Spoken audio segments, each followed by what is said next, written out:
Hello friends, আজকে তোমাদের সাথে একটা রেসিপি শেয়ার করছি, চিংড়ি ভাপা।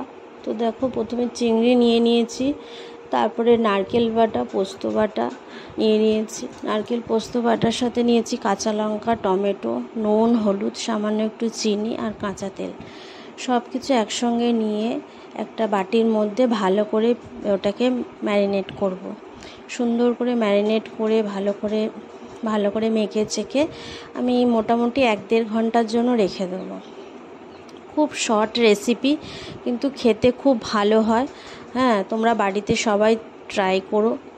যারা রান্না করোনি তাদেরকে বলছি, যারা রান্না করে ফেলেছো তাদের জন্য নয়, যারা রান্না করোনি তাদেরকে বলবো খুব সহজেই এই রেসিপিটা বানানো হয়ে যায়, কিন্তু খেতে অসাধারণ লাগে। নুন ঝাল যদি পারফেক্টভাবে দাও আর যদি একদম শুকনো শুকনো করে রান্না করো, খুব ভালো লাগবে। বেশি করে তেল লাগবে এটার মধ্যে।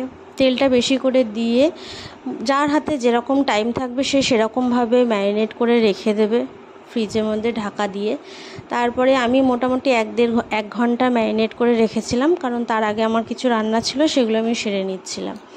তো তারপরে ম্যারিনেট করার পরে এটাকে যখন বের করে কড়াইটাকে গরম করে, কড়াইয়ের মধ্যে কোনো তেল দেবে না, কোনো ফোড়ন দেবে না, কারণ কড়াইয়ে যদি ফোড়ন দাও আর তেল দাও তাহলে এই যে তেলটা দিলাম এর টেস্টটা নষ্ট হয়ে যাবে।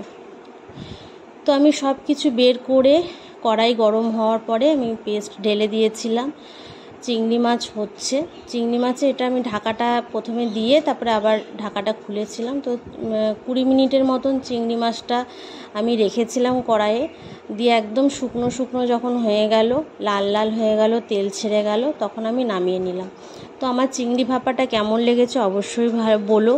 আজকে দুপুরে হয়েছিল চিংড়ি ভাপা, পটলের দোরমা, আমের টক আর ডাল। তো এই হচ্ছে আজকের মেনু। তো যদি আমার রেসিপি ভালো লেগে থাকে, আমার ব্লগগুলো ভালো লেগে থাকে, অবশ্যই একটা লাইক করে দিয়ে যেও। এখনকার মতন টাটা, বাই বাই। আবার একটা নতুন ব্লগের সাথে তোমাদের সাথে দেখা হবে। তো সবাই ভালো থেকো, সুস্থ থেকো।